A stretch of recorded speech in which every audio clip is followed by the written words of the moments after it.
अमरावती के कठोरा नाका स्थित जीवन प्राधिकरण कार्यालय के सामने शेगांव व रहाट गांव के नागरिकों ने जल आपूर्ति की अनियमितता के विरोध में जोरदार प्रदर्शन किया।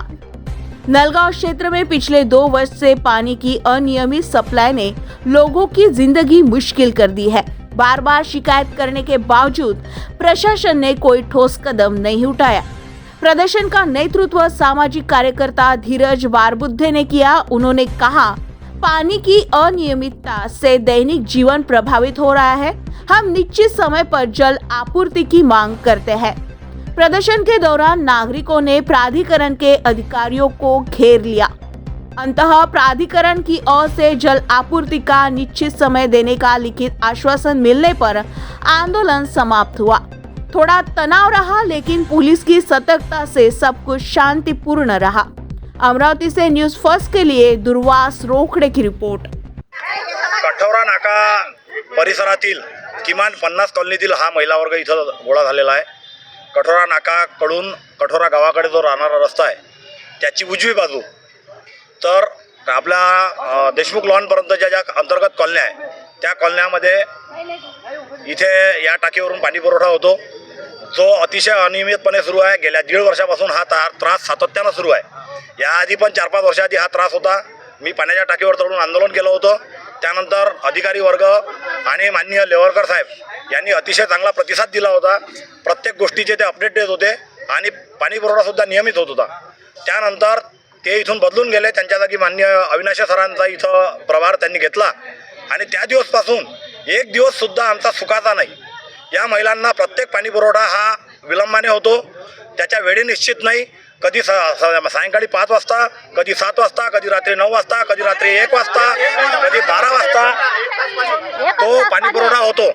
निश्चित वेळ नाही। घरातल्या महिलांना कामांचं नियोजन करता येत नाही। त्यांना कुठं लग्न कार्याला जायचं असेल तर ते जाता येत नाही, कारण त्यांना माहीत नसतं की आपल्या घरच्या माठामध्ये किंवा कुंडामध्ये पाणी किती वाजता येणार आहे। यासाठी मी गेल्या 1.5 वर्षापासून यांचा पाठपुरावा करतो आहे।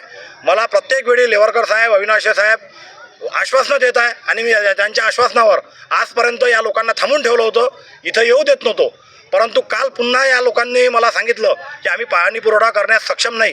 काही त्या सिमोरा धरणावर काय झालं, प्रॉब्लेम झाला, पंप बंद पडले वगैरे, आणि हे असेच नियमित प्रॉब्लेम यांचे सुरू आहे। त्यामुळं हे लोक ऐकण्याच्या मनस्थितीच्या पलीकडे गेले। मी यांचा प्रॉब्लेम कळवला, मेसेज पाठवला। जवळपास 3,500 ते 4,000 लोकांना माझ्यामार्फत मेसेज जातो परिसरातील। मी या लोकांना मेसेज दिला, त्यावर लोकांचं असं म्हणणं पडलं की धीरज भाऊ, आता तुम्ही सुद्धा मेसेज पाठवणं बंद करा, आम्हाला तुमच्या मेसेजची गरज नाही, आम्हाला आता आमच्या मतानं करू द्या। आणि आज हा आक्रोश पूर्ण इथं आलेला आहे। आमची यांच्याकडे मागणी आहे की आम्हाला निश्चित वेळ करून द्यावी, पुरेसा पाणी पुरवठा करावा। यांचं असं म्हणणं आहे की लोकांनी मोटरी लावलेल्या आहे, त्यांच्यावर कारवाई करण्यासाठी आमच्याकडून मी शब्द देतो की जीवन प्राधिकरणानं कारवाई करावी। यांचे हात कोणी बांधलेले आहे? जर तुम्ही कोणी मोटरी लावले असेल तर जीवन प्राधिकरणाच्या अधिकाऱ्याचे हात कोणी बांधले? का कारवाई करत नाही? पण जर समजा 1000 लोकांमध्ये 50 लोक मोटरी लावून 950 लोकांना बाधित करत असेल तर त्याची पूर्णपणे जबाबदारी हे जीवन प्राधिकरणची आहे। ती जबाबदारी जीवन प्राधिकरणानं घ्यावी। आणि यांच्यासोबत बोलताना बरेचदा यांचा एक शब्दप्रयोग ठरलेला असतो की आम्हाला वरिष्ठांकडून सहकार्य मिळत नाही, आमच्या वरिष्ठांपर्यंत हा विषय पोहोचावा लागेल। आता वरिष्ठांकडे पोहोचायला वर्ष किती लागतील? 1.5 वर्षापासून आम्ही याचा पाठपुरावा करतो आहे। म्हणून आज आम्ही हा पवित्रा घेतलेला आहे। या सगळ्या महिलांनी हा पवित्रा घेतलेला आहे। जर या समस्येवर तोडगा निघाला नाही तर आम्ही हे घागर आंदोलन इथून कंटिन्यू ठेवू। मग इथं हे 2 दिवस चालेल, 8 दिवस चालेल की महिनाभर चालेल, याची निश्चिती राहणार नाही। आणि याच्या पाठीमागं ही लोकांची संख्या अशीच वाढत राहील। याची सर्वस्वी जबाबदारी ही लेवरकर साहेब, अविनाश साहेब आणि यांच्या वरिष्ठांची असेल। धन्यवाद।